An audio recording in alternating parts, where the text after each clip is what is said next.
September 1st, 1939 was when the biggest and deadliest war ever occurred, World War II.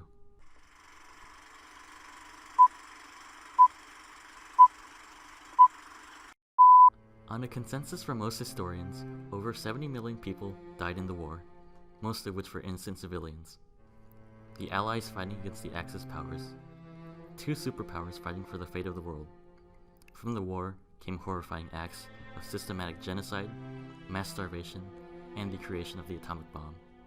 But even as the events were occurring, one beacon of light was growing brighter. That beacon of light was the complete revolution of the medical field. There were many innovations and advancements in the medical field during World War II. Some of these advancements were in the field of penicillin, malaria, and atomic medicine.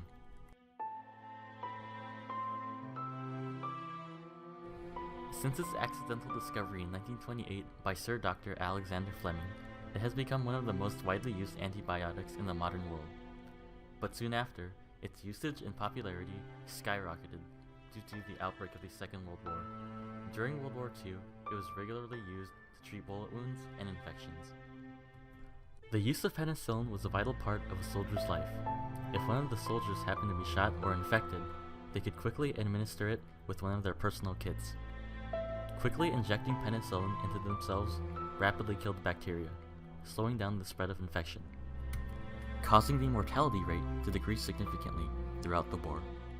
Even though its main purpose was to treat the soldiers' injuries during the war, it was later adapted to be used in normal, everyday life.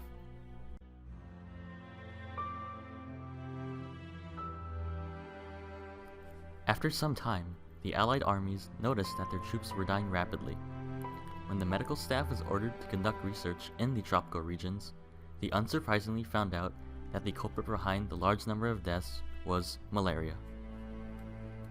In order to combat the illness, they needed to find a drug or a cure to stave off the disease.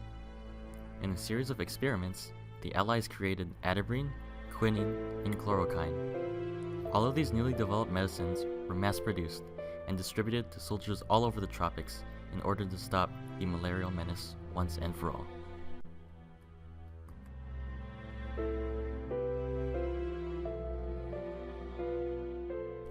Lastly, during the end of the war, there was one more advancement in one of the most controversial fields of all time, atomic medicine. After the bombings of Hiroshima and Nagasaki, scientists from all over the world quickly rushed to Ground Zero to observe the effects that high levels of radiation had on the human body. Even at low to medium exposure, radiation can have very adverse effects on the body. Some of the effects were mutations in DNA, headaches, and nausea.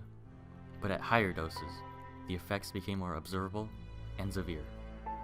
People suffering from hair loss, flash burns, and even developing early signs of cancerous tumors. However, those killed in the war did not die in vain. As the flames of war eventually died down, medical practitioners and world leaders took this information and learned from them as to make sure another event like this never happens again, procuring the safety of the entire world and entrusting the future to the coming generations.